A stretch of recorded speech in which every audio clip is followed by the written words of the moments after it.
اب جو آؤٹلیٹس ہیں جو باہر رہتے ہیں ان کو بھی پریشرائز کیا جاتا ہے کہ وہ کمپلائی کریں اسٹیٹ کے نیریٹو کے ساتھ. اگر وہ نہیں کرتے تو پیچھے ان کے رشتہ داروں کو تنگ کیا جاتا ہے. ان کو ایون یہاں تک کہا جاتا ہے کہ آپ کی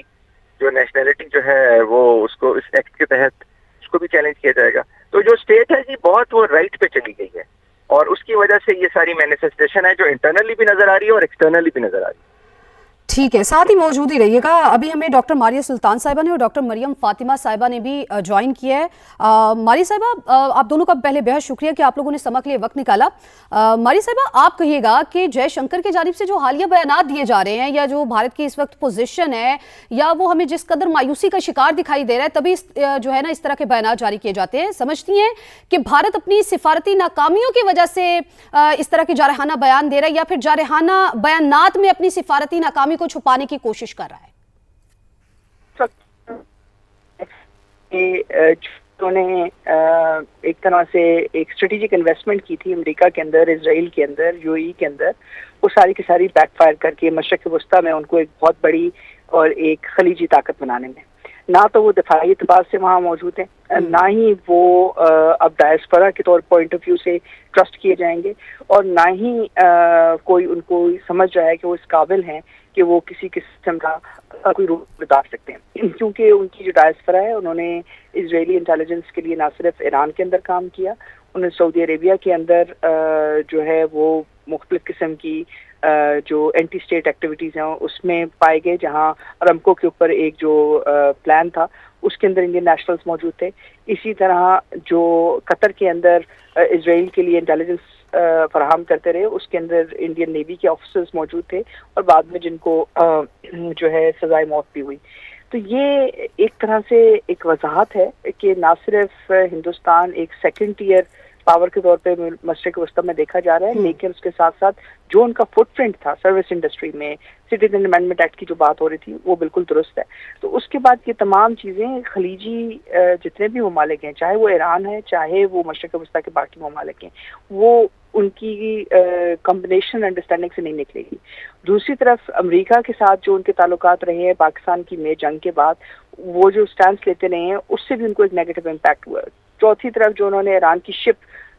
جو ہے جب وہ سری لنکا کے پانی میں تھی, جو انڈیا کے اندر ایکسرسائز کر رہی تھی, اس کو جو جس طرح انہوں نے جو ہے ٹارگٹ کروایا ہے, یہ وہ تمام چیزیں ہیں جو مشرق وسطیٰ کے ممالک نہیں بھولیں گے. اب ایسی صورتحال میں آپ مجھے بتائیں کہ نہ ان کے پاس امریکہ کا ٹرسٹ ہے, نہ ان کے پاس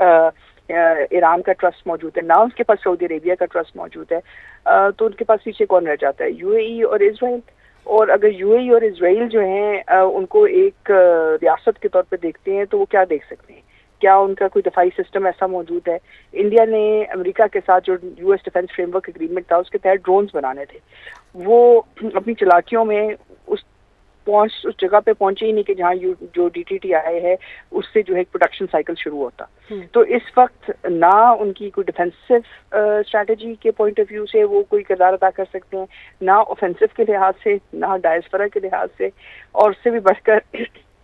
جو انہوں نے سچویشن دیکھی ہے جہاں انہوں نے انڈیا کے لیے جو ہے ایران نے اپنا شپ آئل کا دیا ہے, تو انہوں نے وہ پیسے جو ہے ایران کو یوان میں دیے ہیں وہاں سے گزرنے کے لیے. اس کا مطلب یہ کہ انہوں نے اسٹریٹجکلی امریکہ کی جو پوزیشن تھی, امریکہ کے وہ ڈیفینس پارٹنر ہیں, اس کے بھی خلاف چلیں. تو ایک طرح سے ایک بہت بڑا اسٹریٹجک ریسیٹ ہوا ہے انڈیا کے لیے مشرق وسطیٰ سے, اور اس کا جو امپیکٹ ہے وہ اس جنگ کے بعد واضح ہوگا. جس طرح سے ماریہ صاحبہ آپ نے ناکامیاں گنوا دی ہیں,